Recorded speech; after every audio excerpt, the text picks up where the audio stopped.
Andy. Right, okay, so last week... Oh, beautiful. The dream team. You said last week we were going to beat Leeds. What were your thoughts on that? Well, new manager bounced, wasn't it? So, obviously it was a good result, wasn't a good point. Yeah. And then obviously we come back here and fantastic that night, like fantastic. Yeah. To be honest, even at 2-1, and I could feel as if we were going to sort of see it out anyway, you know. Yeah. But definitely, you know what I mean, which is sort of, we dug in really hard and we never give them any time. Now it's a difference, you know. We really, really worked hard today, like, so it was worth it. I think we set the tone from the start of the game, and it was always going to be a mountain to climb for Brighton to come back from 2-0 down. But I think we should have had the game. We should have scored a third one before they got their goal. Half-time didn't seem like it was in doubt or anything, and then they got the early goal in the second half. They had about 20-minute spell. They've got that, the Brighton have always got that in there now, because they historically they always finish the game quite well in the last 15-20 minutes. So you look at how many goals they score later on. So I thought it was convincing in the end, and we took our chances well when they came to it eventually. Yeah. And is that top four now, do you reckon, in the bank, pretty much? I'd say so, yeah. We beat Leicester on Monday night. When we play like that, we beat Leicester. Beat anybody playing like that. Everyone that we've interviewed has said easy 3 points. Is it not worrying the fact that they're going to be scrapping for their lives, or are they dead and buried so it doesn't matter? There's still a danger of them coming up here and putting up a bit of a fight, but I think when you go back to their last game against Liverpool, they were so poor at the back, and they've been like that for such a long time now. I just can't see Leicester coming up here and getting anything off it, to be perfectly honest with you. Yeah. The defence is shocking. Are you expecting Isaac, Wilson, a few of them to notch their goals up? Get a few? Yeah, possibly. I still think Isaac's wasted on the wide leg. I would like to see him a little bit more, like sort of playing that free role behind Wilson, you know. Is he the victim of trying to play Isaac and Wilson together, do you think? I think unfortunately that's a problem, but I mean the man puts a shift in, he's not bothered as long as he's on the field, I think. And that assist against Everton? Oh, outstanding. One of those, just unbelievable. Who's your man of the match as well, by the way? I thought Joe Linton played really well, you know, like I thought we absolutely bossed it in midfield tonight, like more so first half, but like even in the second half when we were struggling to get out of our own half, I thought at times we pinched the ball well, won the ball back, and you know, even when it was scrappy and Brighton got their goal and what have you, I just thought that we absolutely bossed it in midfield. It was a shame to see Joe Willock get the injury and go off. Hopefully he's all right, but I thought... Doesn't look it. No, I thought that Bruno Guimaraes, for him having quite a quiet game, I thought he's still done quite well, you know. Well, it had a very feisty. I was nearly batting the button to get a red card bet. It seemed like either him or Joelinton was going to get sent off. Does it worry, obviously, the injury then? Because this is pretty much Anderson's chance to shine now. What are your hopes for him the last two games? I think if Willock's out, I think he will probably start Anderson, you know. Does it worry you though, or is it nice to see him have a chance? No, I don't think it does, because we've got that ethos within the squad anyway. Anybody can come in and do a job. Yeah. You know what I mean? I know we do. We certainly miss Longstaff in there, but obviously he's not going to be back for the end of the season. So it's up to somebody else to step up to the plate, and young Anderson, he's got his chance, hasn't he? I think we're in such a strong position now on Monday night to qualify for the Champions League. We're at home, we're playing against Leicester, they're struggling, they played really poorly last game. You know, we've got everything in our hands, and then we've still got a game to spare Chelsea, who again aren't really playing that well at the minute, so I'm convinced we're going to get the Champions League football. Like I say, I can't even see Chelsea beating us, to be perfectly honest. We're too much of a threat, we're too aggressive going forward. And I think we can beat anyone on our day at St James's Park. You look at the atmosphere tonight, you know, when the 12th man gets behind this team, you know, there's no place like it. It does, it makes a massive difference. So I think Monday night, you know, we're going to get the 3 points and qualify for the Champions League, and I can't wait. Yeah, we've asked everyone all season who your number one transfer target is in January and then the summer. Everyone's always pretty much said Maddison. Now it looks like we're going to get Champions League. Have you got a number one Champions League-esque player that you might want to get in? I'm not. Someone with a bit daft money almost. I'm not so sure, because like I don't want we're spending daft money because you know I don't want it to unsettle the squad that we've got at the minute. You know, I think the owners are going about it the right way, and that they're getting players in who make the fit. You know, who aren't going to upset the team. You know, so you like see a Neymar's I wouldn't want to see him here. You know, I would probably take Messi, even though it's unlikely we'll get him here. Like, but it would be great to get the GOAT here. You know, he would be a fine addition. See him in a toon top. Just to see him in a toon top would be great. But I can't see it happening. But I'll take Messi because he's got a good attitude. But Ronaldo, Neymar, no.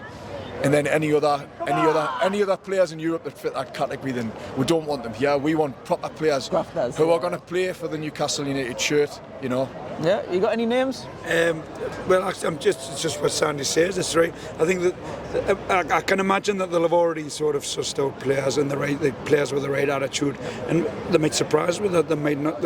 I can't see we're going doing the big name route. Is there a position then, instead of a name, is there a position that you think, oh, I'd love to see a top quality player? I would probably say left wing, possibly. You know, you look at like the front three that we play. We've tried Isak out there, and even though he's done really well tonight, you know, we want someone in the middle. Yeah, he's more effective going through the middle. But like we've spoke about it there, like, you know, it's between him and Wilson. Like, we're trying to fit them in both together in the team. You know, can we get like an out and out left winger who can assist and score goals, you know? That's what we need. Are we arguably not the best that you've seen us when we've got the two on the pitch, even though one of them is effective? Is it best? Is that the best formation, do you reckon, when everyone's fit?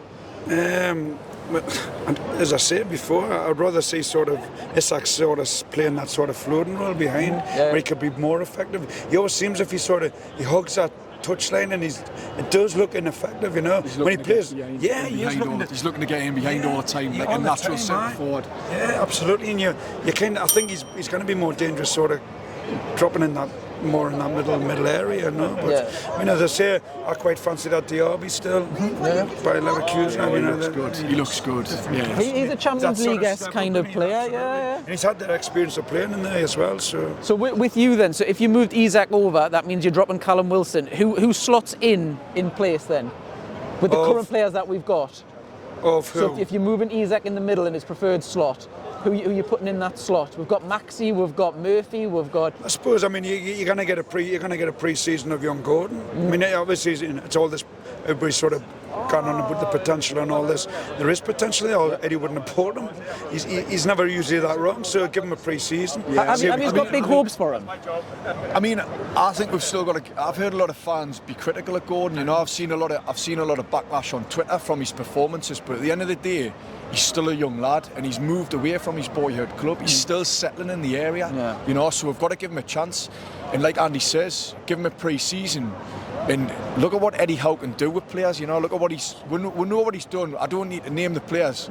Everyone knows what he's done with the players that were underperforming when Steve Bruce was manager. And look at what he's done now. So I think what I would say to the fans who say like negative things about Gordon at the minute, just be patient, and just give the lad a pre-season, like Andy says, and let Eddie Howe work with him. And even if he doesn't have a fast start this season, I would give him the season to judge him, you know what I mean? It's almost unfair to judge him, because all you've really seen him is 20 minutes here, 45 minutes there. Normally when you get a big name striker, well, not a big name striker, a big name winger, expensive one, what you would do is you'd see them 90 minutes, and then you judge them. He hasn't even had a few 90 minutes. I mean, he didn't do that with Bruno when he first came. He introduced him nicely, you know what I mean? And look at him now there, so it'll be the same thing with him. Yeah, an exciting next season for him. He's obviously going to get game time. And I mean, I don't think Gordon's ever going to hold the same stature as Bruno, but I would like him to see him be an effective player for it, and the fans, you know, get excited when he gets on the ball, because he has got pace and he has got assists and goals in him. So let's just give him a chance, I think. He's had a couple of highlights. He did one amazing through ball. He hit one where it just went a little bit wide, and if that went in, he wouldn't have been hooked off at half time. There's glimpses. There is. Even in the bad performances, there's glimpses. There is. I mean, when he gets on the ball, he's got fight and pace sometimes. So, like I say, just bide our time with him.